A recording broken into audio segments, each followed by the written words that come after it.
decidir, yo quiero vivir. Nos contaba de la revolución de la sexualidad, una revolución del mal, ¿no? Una revolución negativa que vino a hacer daño a nuestra sociedad. Lo que nosotros venimos a hacer es a proponerles, a contarles y a invitarlos a que hagamos una revolución, pero una revolución del bien, ¿no?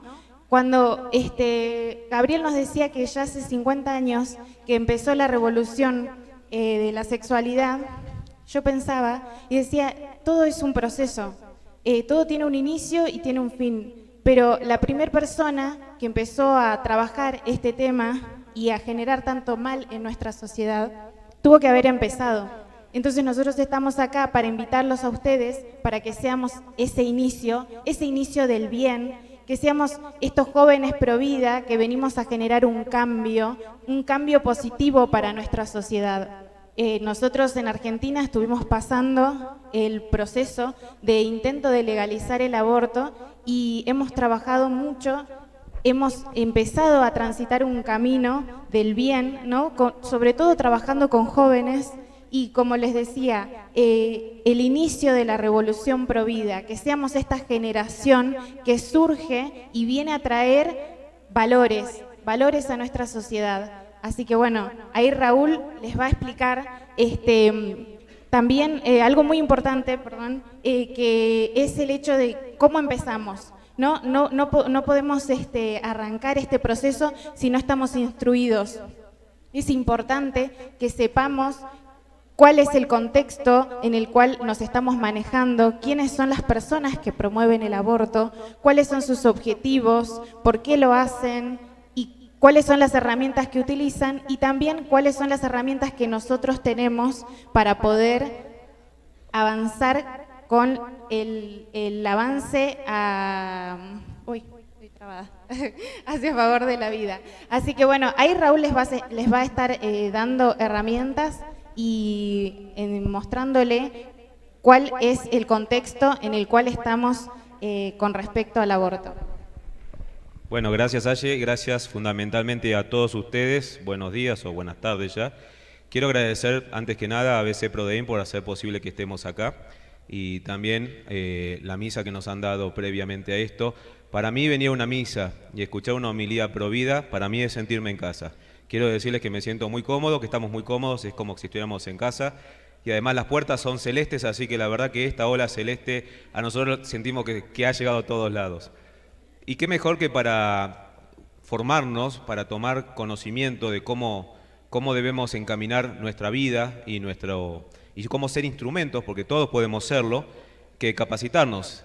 Tenemos que, previo a cualquier camino, cualquier acción que queramos encaminar, tenemos que tomar conciencia o tener un previo diagnóstico de cómo es la situación en el mundo. A todos nos ha tocado nacer en un momento particular de la historia. La historia de la humanidad está llena de sucesos en su historia graves, muy graves, genocidios de todo tipo, en algún momento fue la esclavitud, después todos hemos visto en películas el genocidio de los nazis, y esas cosas, si uno las interpreta con un poco por lo menos, de vuelo de pájaro, ¿no? Tomando un poquito de distancia de los sucesos, se encuentra de que todos estos procesos terribles, y podría seguir mencionando un montón, en la historia de la humanidad tuvieron un comienzo, un momento por el cual dieron lugar, con un interés específico, no ocurren esporádicamente y porque sí, tienen un crecimiento, pero finalmente logran un tope a partir del cual comienzan a decrecer y finalmente se pierden. Por lo cual no tenemos que sentir ni culpa ni compromiso respecto a por qué nacimos justo en un momento de la historia donde, como decía Gabriel muy bien, somos víctimas de la revolución sexual, sino que a lo mejor eso incluso puede ser una razón por la cual nosotros estamos en este momento, en este lugar del mundo y en este momento de la historia.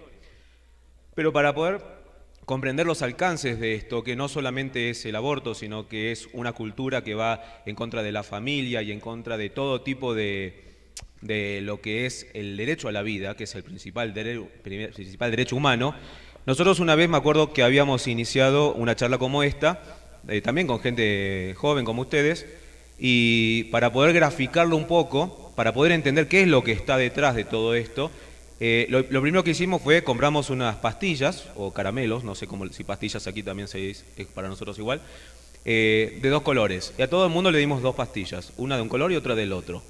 Con ustedes hubiera sido un poco más difícil porque con 500 personas estaríamos hablando de 1000 pastillas y no hubiéramos estado toda la mañana repartiendo.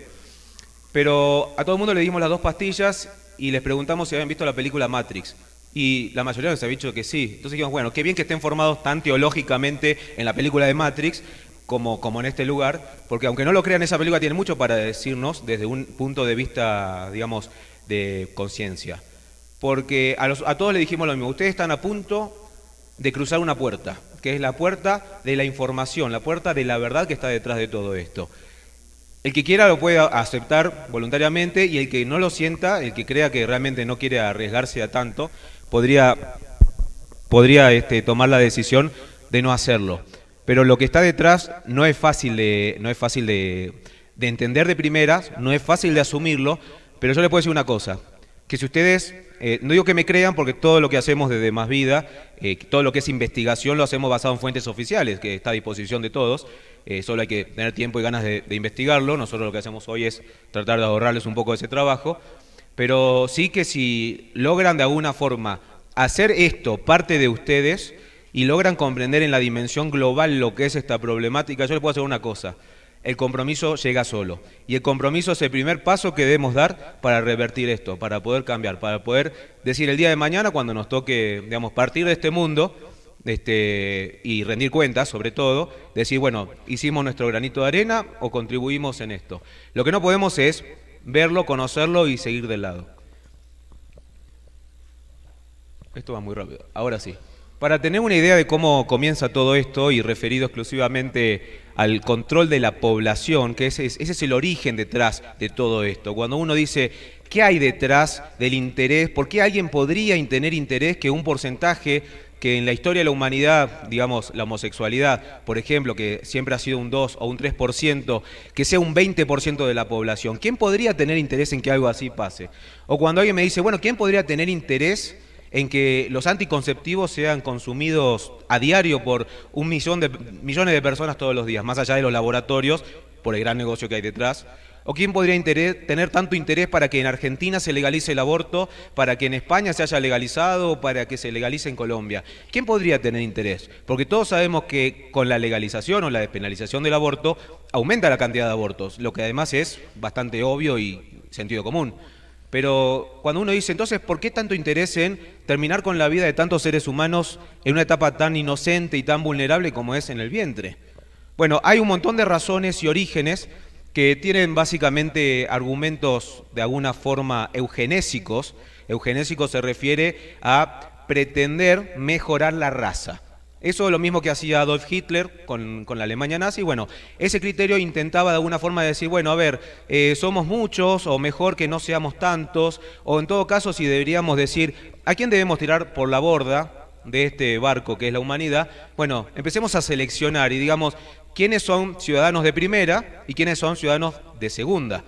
La Alemania nazi lo tenía muy claro con los judíos, se decía que no eran personas, en todo caso eran vida, no negaban que tenían vida, pero decían que no eran personas, por eso se justificaba su matanza.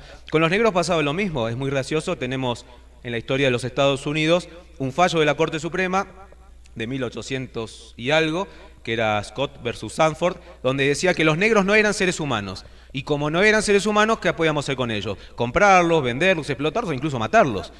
Entonces, de la misma forma, un fallo en Estados Unidos en el año 76 dijo que la vida humana en el vientre no es persona. Y como no es persona, podemos terminar con ellos, matarlos, o incluso comercializarlos, hacer experimentos, ese tipo de cosas.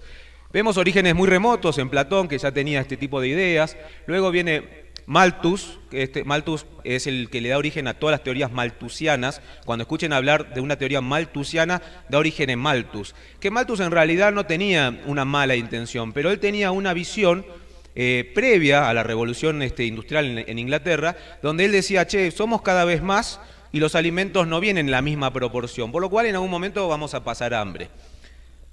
Malthus estuvo errado, de hecho la historia que le siguió a Malthus demostró de que no era cierto, de hecho la revolución agrícola que le siguió produjo más alimentos que aumento de población, Y de hecho hoy tenemos sobreabundancia de alimentos. Si vemos pobreza en el mundo, si vemos gente que muere de hambre en el África, por ejemplo, o en nuestro país sin ir más lejos, en realidad no es porque no alcanza alimento en el mundo, hay un problema de distribución, pero no es por un problema de cantidades.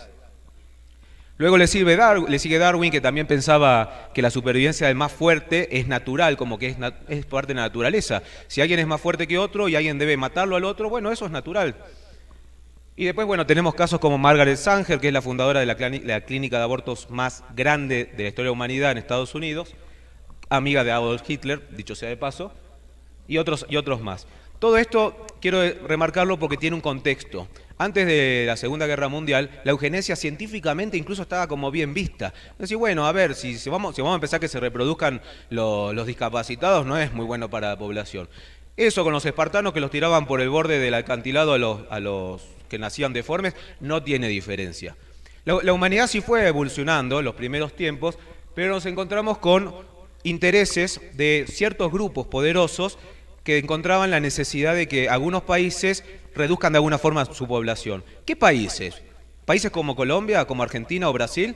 Claramente, son países muy ricos en recursos naturales, pero si a nosotros nos convencen de que si somos muchos no nos podemos desarrollar, quizás más de uno de nosotros convendría en pensar, ok, no, aborto no los vamos a matar, pero si fuéramos menos quizás sería más fácil. Déjenme decirles una cosa, yo pensaba eso en el pasado, hasta que un día me puse a investigar y dije, a ver si será cierto esto. Y descubrí que hay un dato que es interesante, pueden googlearlo ustedes si quieren, cualquiera de nosotros lo puede hacer, que los países más desarrollados son los que tienen más densidad poblacional. Y uno encuentra, paradójicamente, que los países más pobres del mundo, obviamente salvando excepciones, son los que menos densidad poblacional tienen. Entonces, uno dice, acá hay algo que de pronto me parece que ya está mal, que ya no cierra. Y la razón económica es que cuando un pueblo crece en población, esa población necesita desarrollarse. Y al ser mayor la población también, su industria local, por ejemplo, puede vender productos a menor costo, por lo cual, porque son más los que lo consumen, ¿no? Esto es oferta y demanda, por lo cual también genera un desarrollo industrial, lo que da más mano de obra. Entonces uno encontraría, ok, si Raúl no está equivocado y tiene razón, ¿quién puede tener interés en que no nos reproduzcamos, que seamos cada vez menos? Que es lo que hoy está pasando en prácticamente muchos países del mundo. En nuestro país, por ejemplo, no logramos reponernos en población, vamos a ser cada vez menos si no cambiamos esto. El origen es básicamente el que tienen detrás del dominio algunos grupos de poder sobre otros. ¿Y qué vamos a encontrar? Que van a buscar algunos medios para lograr su objetivo. Por ejemplo, los atentados contra la familia. En eso encontramos lo que hoy está muy permanente, muy presente en casi todos los países latinoamericanos, que es la ideología de género, esta nueva discusión de si ya no debemos ser hombres o mujeres, o si nos consideramos mujer en cuerpo no gestante, y empezamos con toda una cosa de lenguaje, que lenguaje como ideología, no sé si querés explicar el origen de la ideología, es un instrumento que es un mecanismo que permite implementar ciertas ideas.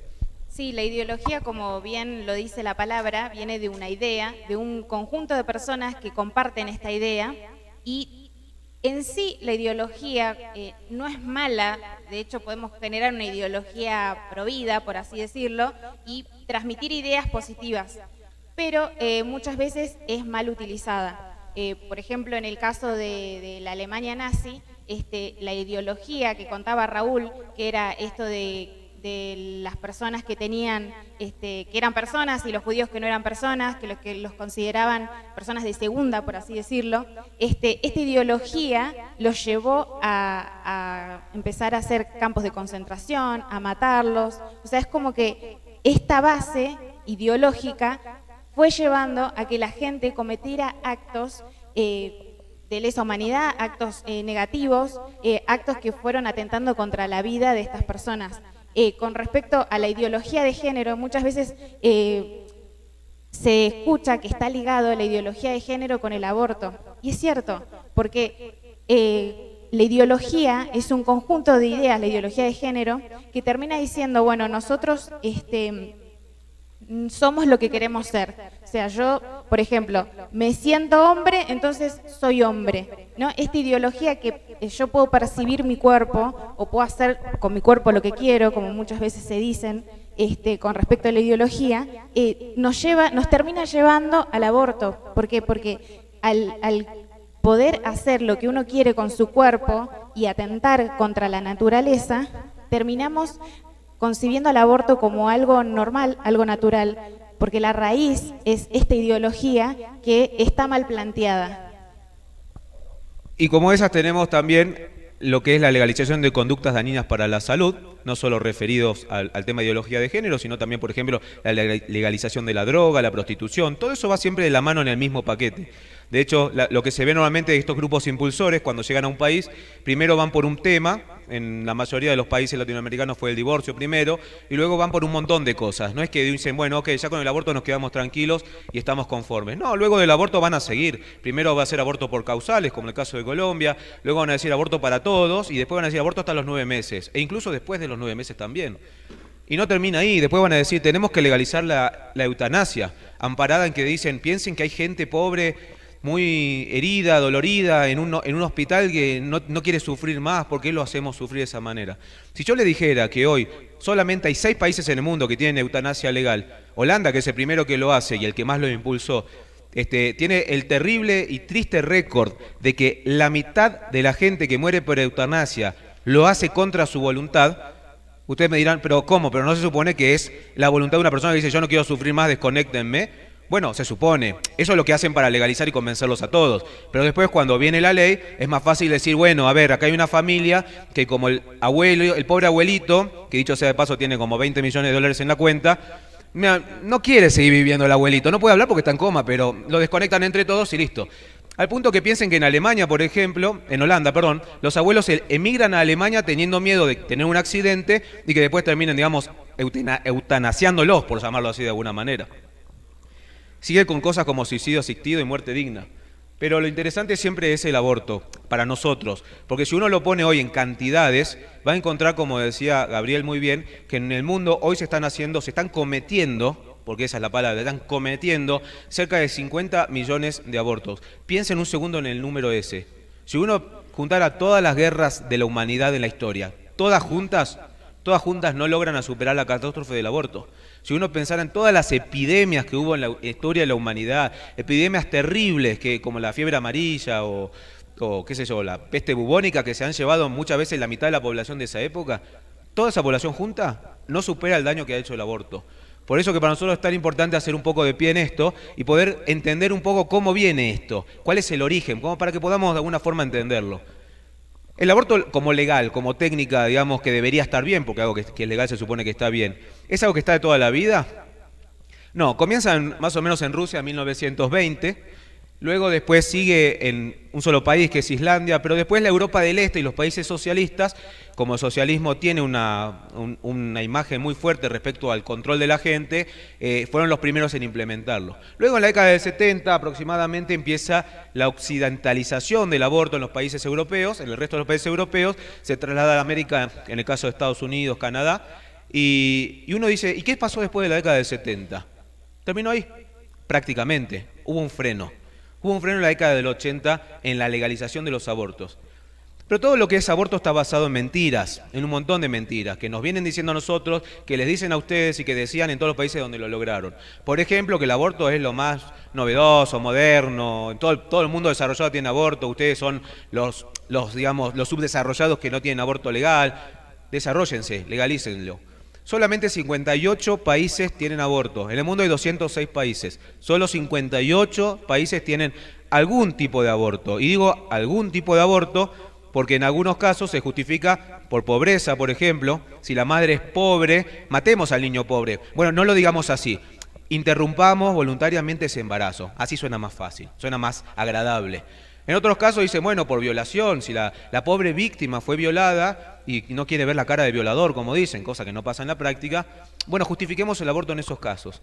En el caso de China, por ejemplo, estaba justificado hasta ahora, por el control de población, no se podía tener más de 2 hijos, así que si estabas embarazada nuevamente, se abortaba por orden o sea, es un aborto obligatorio, básicamente. Y así vamos encontrando diversas formas en las que fueron metiendo este terrible crimen para que sea legal en diversos países. ¿Pero qué pasó en la década del 80? Porque yo dije que ahí se terminó la legalización prácticamente. Lo que pasó es que cambió la tecnología.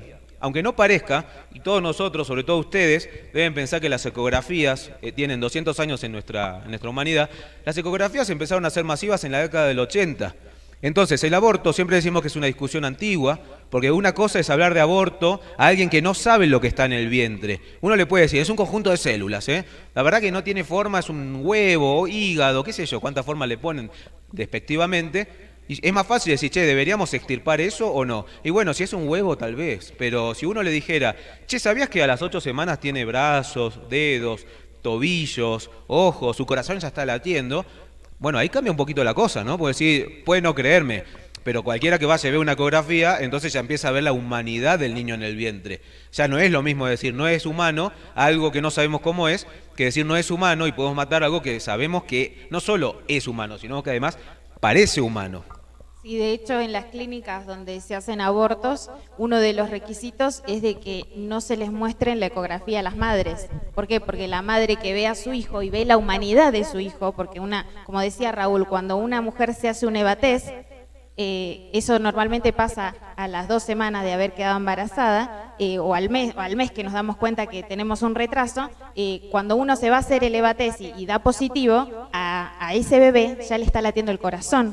Entonces, esa humanidad que normalmente se desconoce, o en los años donde se fue legalizando el aborto, no era tan conocido para el común de la gente. Por ahí los médicos sí lo sabían, pero la gente común no. Hoy en día ustedes seguramente deben haber visto la ecografía de su hermanito o de algún pariente, y es mucho más fácil poder ver la humanidad del niño por nacer.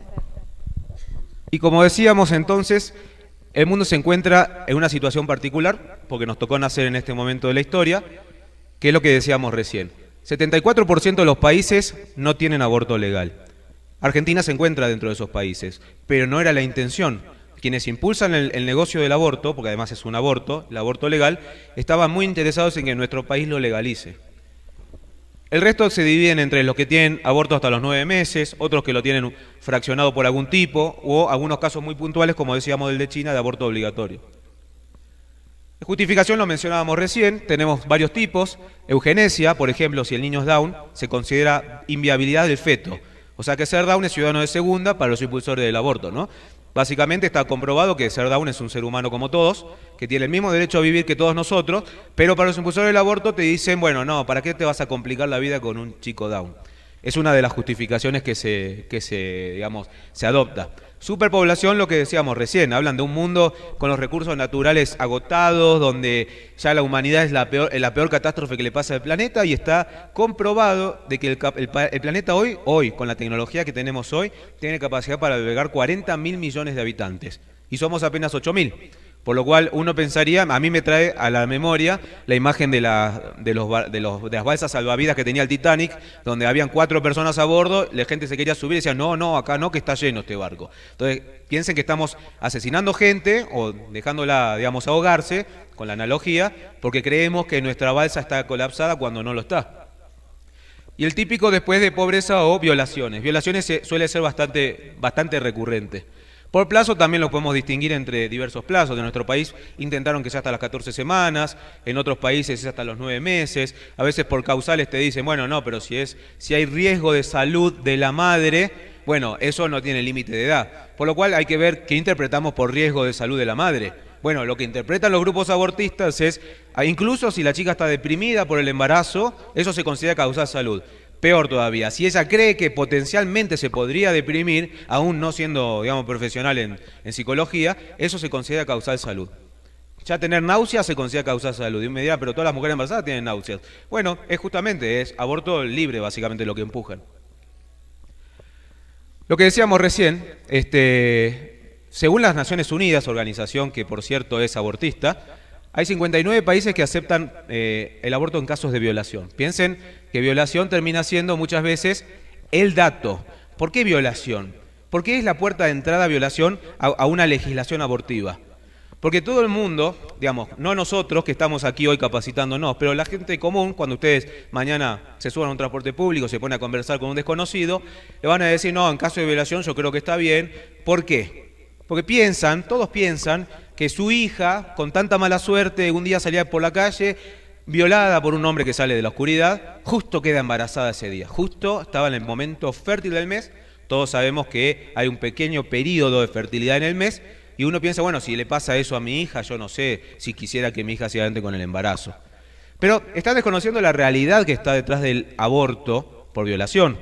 La realidad de los embarazos por violación es que en esos casos normalmente no sigue adelante el embarazo. El estrés de la madre, de la chica, que es violada, hace de que incluso el embrión no pueda anidarse. O sea que ni siquiera se va a enterar que estuvo embarazada. Primer punto. Y segundo punto, entonces dirán, bueno, ¿y en qué casos entonces alguien que podría quedar embarazada producto de una violación? Se trata de los casos intrahogareños, es decir, hay cierto margen de población muy vulnerable, generalmente muy humilde, donde conviven bajo situaciones de una familia de estas que hay ahora desarmada. A veces conviven con un padrastro, con un abuelo, con un tío, con un vecino. La mujer, normalmente la madre de la criatura, siempre sale a trabajar, por eso que son generalmente casos de chicas pobres. Y además, como sale a trabajar, no se entera de que el padrastro o la persona que sea la abusa de su hija reiteradamente. Y esa es la razón por la cual también los casos que conocemos normalmente son chicas muy menores de edad, porque son las más vulnerables. Una chica de 11 años no tiene fuerza para enfrentarse a un violador, que todos los días recurre a ella, o frecuentemente. O incluso si van y le cuentan a la madre muchas veces no les cree. Y entonces, de producto de esa violación constante, es que finalmente queda embarazada. Ahora, piensen en el aborto como una posible solución. ¿Qué solución le damos? Al trauma de la violación le sumamos el trauma del aborto y encima de todo vuelve a su casa para que siga siendo abusada. Piensen un segundo en la locura de eso. Aparte, normalmente estos casos, el caso de violación, lo utilizan como una punta de lanza los promotores del aborto, porque normalmente, como decía Raúl, la población en general tiende a rechazar el aborto, pero cuando se menciona estos casos, mucha gente dice, bueno, en esos casos sí. Pero es importante resaltarlo, no solamente lo que contaba Raúl, sino también de estar atentos, porque muchas veces se utiliza estos casos para sensibilizar a la gente y que empiece a aceptar el aborto como algo posible, como algo que se puede elegir, como algo que uno pudiera llegar a estar de acuerdo. Es una punta de lanza para poder ingresar después con el aborto en casos de eugenesia, como mencionaban los chicos con síndrome de Down, y habrá gente que dice tal vez sí, yo lo haría, o en los casos de riesgo de vida de la madre, ahí también es como que, y así empiezan a avanzar, en este caso sí, y cada vez más, y termina quedando, o sea, lo que se termina con todo esto es poder que la población acepte al aborto como algo posible en cualquier causal. El caso de violación es un tema muy, muy importante, tenerlo presente y conocer esto que decía Raúl. Nosotros proponerlo como una solución, realmente lo que estamos haciendo es dañarla a la mujer, porque esa mujer lo que necesita es que la ayudemos a pasar esa situación, a poder que se denuncie, en este caso al violador, que él pueda ir preso, que ella salga de ese contexto, ayudarla, por ejemplo, si es una mujer humilde, nosotros desde la Fundación también ofrecemos acompañamiento, sacarla de ese entorno, si tiene que ir a un hogar porque es muy humilde, poder ayudarla con asistencia psicológica para que pueda superar todo ese trastorno que sufrió, todo ese sometimiento que estuvo pasando y que ella pueda seguir adelante con su embarazo. Nosotros como Provida normalmente proponemos la adopción en el caso de que ella no quiera quedarse con su bebé, pero lo cierto es que los casos que nosotros hemos atendido, ninguna mujer quiso darlo en adopción a su hijo, algo muy particular que nosotros al no conocer, o la gente que no conoce o que no ha acompañado casos como estos, dice, ay, pero qué horror, seguro va a ver la cara del violador en su hijo, y la verdad que no es cierto. Lo que nosotros encontramos en estas mujeres es que su hijo le da la fortaleza para poder seguir adelante. Ese hijo le da la fuerza para, a pesar de todo lo que pasaron y de todo ese sufrimiento, ellas encuentren la fortaleza para poder seguir estudiando, para poder encontrar un trabajo y seguir adelante. Así que realmente queríamos también transmitirle esto para que ustedes puedan hacer eco de algo que muchas veces no se conoce. ¿Y quién está detrás del aborto? Esa es la pregunta del millón. que muchas veces nosotros vemos la cara de la clínica, que obviamente, con la Planned Parenthood, que se beneficia con una ley de aborto porque empieza a vender abortos como si fueran chocolates. Bueno, es un conjunto bastante complejo de organizaciones que son más poderosas que los países normalmente. La primera de ellas, que es el Club de los 300, es una organización muy vieja. Se llama Club de los 300 porque, sin embargo, secreta, porque se considera que están las 300 personas más poderosas del mundo están ahí. Bill Gates, por ejemplo, Rockefeller, Warren Buffett y un montón de superpoderosos multimillonarios forman parte del Club de los 300, no todos, pero muchos de ellos. El nuevo orden mundial, que el nuevo orden mundial es algo muy complejo, no alcanzaría un día entero para poder hablar de eso, pero que básicamente tiene el interés de impulsar, por ejemplo, las Naciones Unidas, por ejemplo, la idea de un gobierno mundial donde los países ya no tengan identidad propia, incluso también empuja el laicismo o esta idea de que decir que la Iglesia Católica sea, digamos, separada de los gobiernos, eso que ahora estamos sufriendo en nuestro país, de que se retiren las cruces de todos lados, viene de este tipo de organizaciones que buscan de alguna forma tener una especie de dominio internacional sobre toda la gente, que es mucho más fácil si, por ejemplo, perdemos los valores patrióticos. Por eso que hoy vemos en nuestro país ciertos grupos interesados en discutir, por ejemplo, si el color de nuestra bandera debería ser de ese color, o si ciertas personas que no se sientan identificadas con nuestra propia bandera, aún siendo argentinos, deberían permitirle decir, bueno, si vos no te consideras argentino, no cantes el himno, no jures por tu bandera. Todo esto no es casual, quiero que piensen que todas estas cosas no pasan porque de pronto a alguien se le ocurrió, sino porque realmente tienen un origen y un programa. Y después, bueno, tenemos un montón de organizaciones más chicas como el CFR, que es el Consejo para Relaciones Internacionales, un organismo internacional que también tiene este interés. Todos los organismos de crédito, en general, Fondo Monetario Internacional o Banco Interamericano de Desarrollo. No me lo crean a mí, sé que suena a veces poco difícil de creer esto, pero si entran a sus páginas web van a encontrar dentro de su ideario de institución que ellos, entre otras cosas, exigen a los gobiernos que piden dinero que apliquen ciertas políticas de salud. Y cuando uno entra a ver finito va a encontrar, entre otras cosas, anticoncepción y el aborto como un derecho de la mujer. Y después tenemos Club de Roma, la OTAN, la ONU y otras tantas que la verdad que no alcanzaría el día. Pero lo interesante de todo esto es cómo implementan el aborto y este tipo de ideologías de género. Básicamente se basan. La manipulación de la opinión pública es fundamental. No nos sorprendemos cuando la mayoría de los programas de televisión, la mayoría de los actores, de los personajes que conocemos, de los canales y de los noticieros, hablan del aborto como un derecho, y aquellos del pañuelo celeste o de la nueva ola celeste, qué sé yo, como los antiderechos o gente retrógrada con pensamientos antiguos. Bueno, no es casual, porque esta opinión no es casual. Hace mucho tiempo que este tipo de organizaciones pensaron el mejor camino para implementar o fueron probando y descubrieron que una de las más eficientes es manipular los medios de comunicación.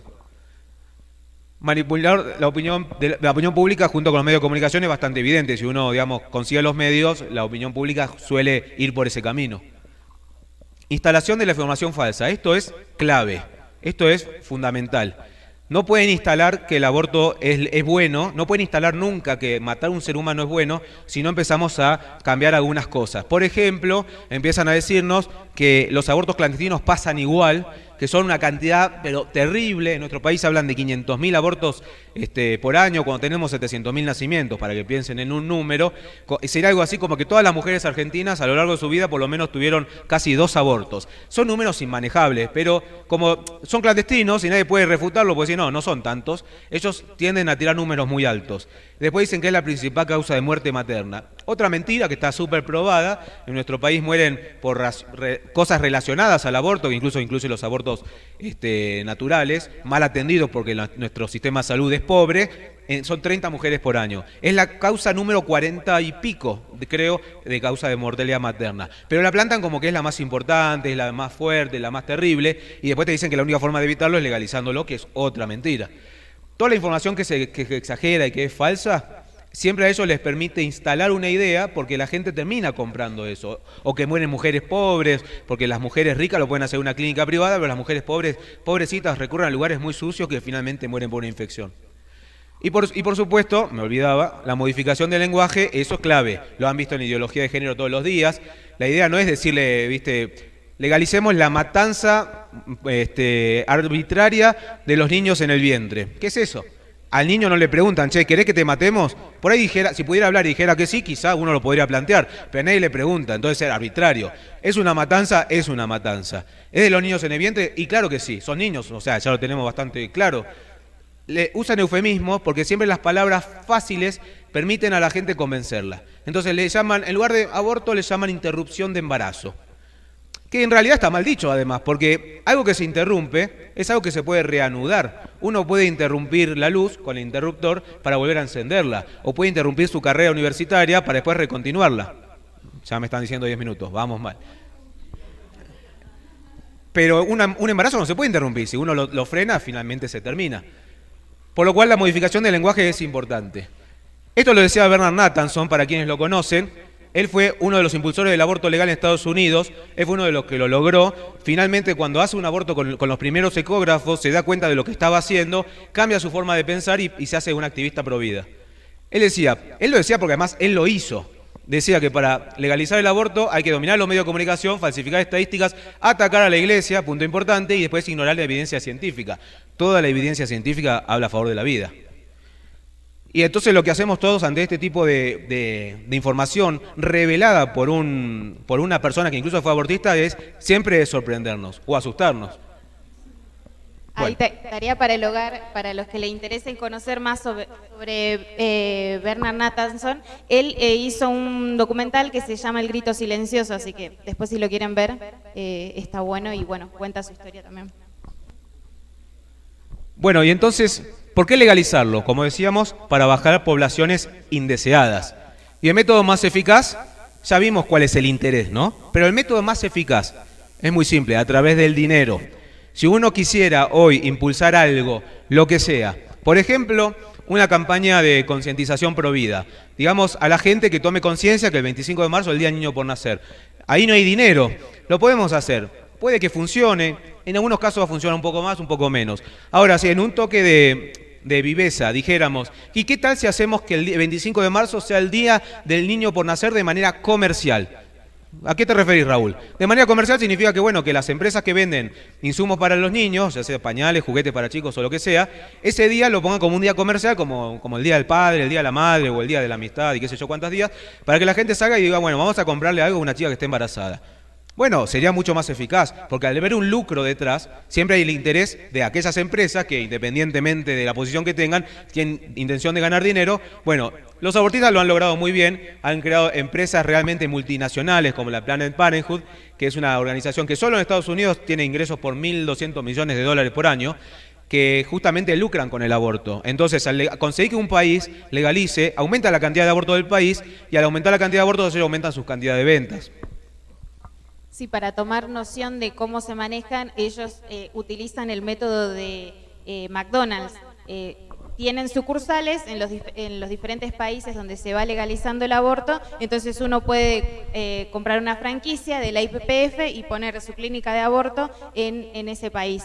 De hecho, es muy claro cómo nosotros lo vemos en nuestro país el aborto no es legal. ¿Y por qué habría una sede de IPPF en nuestro país? Cuando uno entra a la página de ellos pueden ver que están haciendo campañas para que se legalice el aborto, porque si se legalizara en Argentina el aborto podrían tener franquicias y seguir aumentando su mercado que en Estados Unidos, dicho sea de paso, se está restringiendo cada vez más. Y todo eso tiene una forma lógica de implementarse para ellos, el paso a paso que le dicen. Como decía Ayelén, muy bien, el caso de violación es una de las formas. Fíjense que todo esto no fue de golpe y porrazo, como decimos nosotros, sino que fue paso a paso. Comenzaron hace un tiempo con los anticonceptivos, que sabemos que son abortivos, la revolución sexual que mencionaba Gabriel, la ley de divorcios, pornografía, y después siguen por, bueno, legalización en casos puntuales. Tratan de convencernos a todos, decir, no, esto es solo para casos puntuales. No dicen que después van a seguir avanzando. Dice, bueno, casos puntuales como violación, en caso de riesgo de vida de la madre, etcétera. Después siguen con cosas como matrimonio igualitario, drogas, liberación del aborto a demanda y finalmente termina con el aborto irrestricto, que es el método más eficaz para que la población baje drásticamente. Hay un montón de mitos, como decíamos recién, que los abortos clandestinos y muerte de la madre, los países desarrollados lo legalizan, son todos mitos. La superpoblación es otro, hijos de madres solteras que sufren más, otro mito. Hay un montón de mitos que se instalan para convencer a la gente de que no, finalmente el aborto es una solución, cuando no lo es. Lincoln decía muy bien en su momento que se puede engañar a ciertas personas todo el tiempo y se puede engañar a todo el mundo por algún tiempo, pero no se puede engañar a todo el mundo todo el tiempo. Por lo cual, siempre creemos que la verdad es lo último que debe prevalecer. Algunos nos miran raro. ¿Cuál es el problema del aborto legal básicamente? Que aumenta la cantidad de abortos. Para que tengan una idea, España, que es un país cuya estadística está online, para el que quiera chequearlo entrando al Ministerio de Sanidad y Servicios Sociales de España, lo legalizan en el 85. En el primer año, aunque decían que eran 300.000 abortos clandestinos, descubren que no eran 300.000, descubren que eran 17.000. Y no voy a decir solo 17.000 porque ya es una catástrofe, 17.000 vidas. Pero luego de su legalización pasan a aumentar 40, 50, 80, finalmente pasan los 100.000 abortos. Ese es el principal problema, porque más allá de la postura filosófica que podríamos tener, o religiosa, de decir, no, pero es una vida, obviamente no hay que terminar con ella, el problema práctico es que terminamos terminando, valga la redundancia, con la vida de cientos de miles de personas por algo que no, se podría haber evitado solo con evitar la ley. Lo que decíamos recién, España decían que, bueno, eran 17.000, luego son 40.092, pasan los 100.000. El problema es que aumentan. Uruguay es otro caso, uno de los pocos países que legaliza el aborto en los últimos, desde que aparece la ecografía, digamos. Legaliza el aborto en el 2012, arranca con 6.800, aunque decían que eran 30.000, algunos decían que eran 150.000, no se ponían de acuerdo en eso los abortistas. Y finalmente ya pasaron los 10.000 abortos. En España, ¿qué pasó antes de legalizarlo? Hablaban de 300.000 abortos cuando en realidad eran 15.000. Primer mentira, lo que dijo Nathanson. Exageremos las cifras. Ok, ya vi los 5. Las muertes reales por aborto eran 3.000, pero decían que morían 3.000 mujeres por aborto clandestino. El mito, siempre. Y la causal típica invocada era por violación. En Argentina pasa lo mismo. Nos dicen, sabemos que son más o menos entre 15 y 30.000, pero nos dicen que son 500.000. Las muertes reales son, dependiendo del año, más o menos unas 30, pero hablan de que mueren 7.000 o 70.000. Tampoco se ponen de acuerdo en ese. Y la causal invocada arrancó así, este año ya era como para todos, violación. De violación ya explicamos cómo era la realidad de los casos de violación, pero lo interesante de todo esto es que, por ejemplo, en España, donde se invocó la violación como una causal de salud, uno diría, bueno, de los 100.000 abortos que hoy tiene España, ¿cuántos abortos realmente fueron por caso de violación? Solo 19 sobre 70.000, este era el año 2001. Hoy son más, así que pueden ser que sean más de 19. Pero para que piensen, estamos pretendiendo una ley para todo el mundo basado en, se supone que 19 casos. Los atentados contra la vida tampoco están en todo el mundo como nos tratan de vender, como en todos los países desarrollados, sino que, por ejemplo, la muerte digna solo en 15 países, y no debería decir solo en 15, porque ya con que esté en uno me parece que es una catástrofe. Eutanasia, como decíamos, dije 6, perdón, eran 5. Suicidio asistido, 4 países. Holanda, que es el caso más interesante, decíamos que más de la mitad de los casos son sin consentimiento, y algo que también es interesante, intentan que además sea legal a partir de los 12 años. O sea que para la legislación de los médicos que impulsan la eutanasia en Holanda, ellos creen que un niño de 12 años ya tiene madurez suficiente para determinar si quiere terminar con su vida.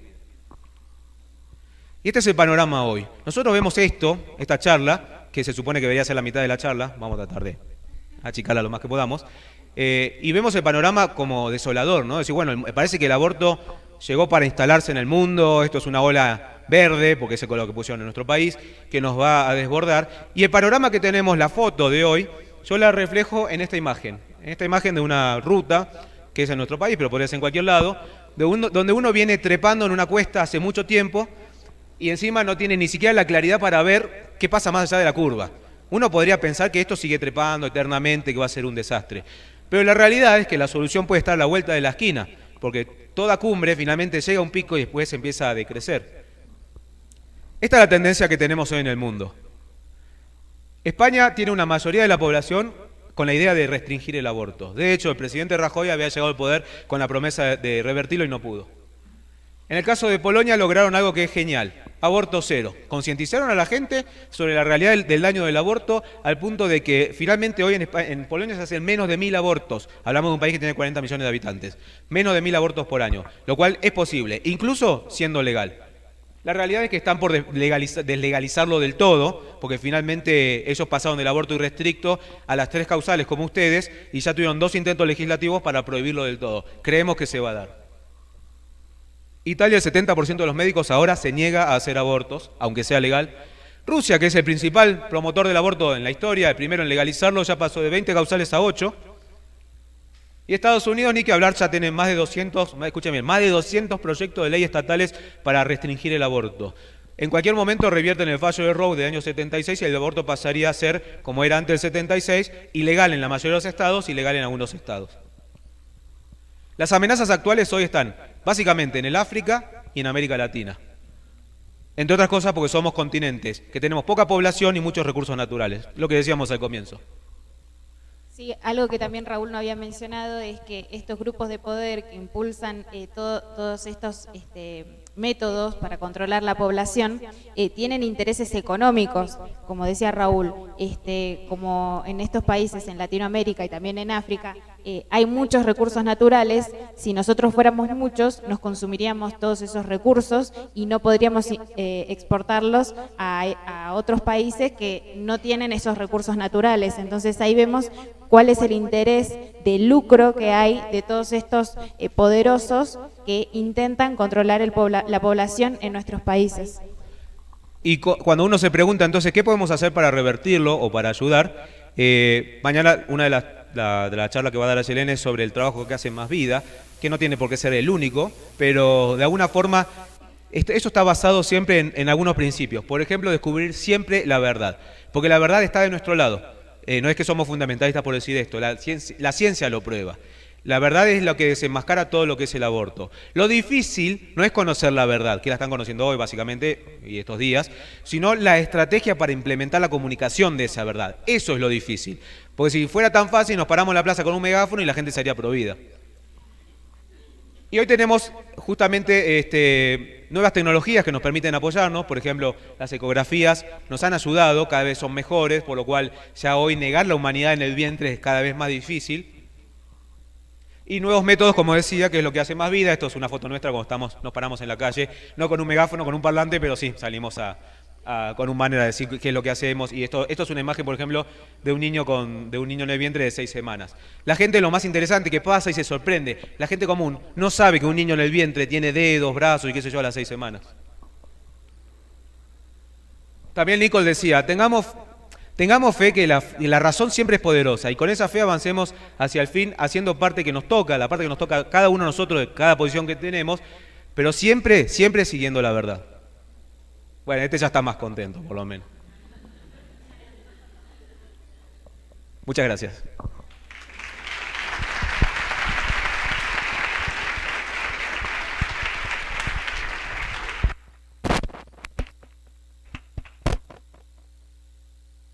Agradecemos a Raúl y Ayelén. Impresionante todo esto, ¿no?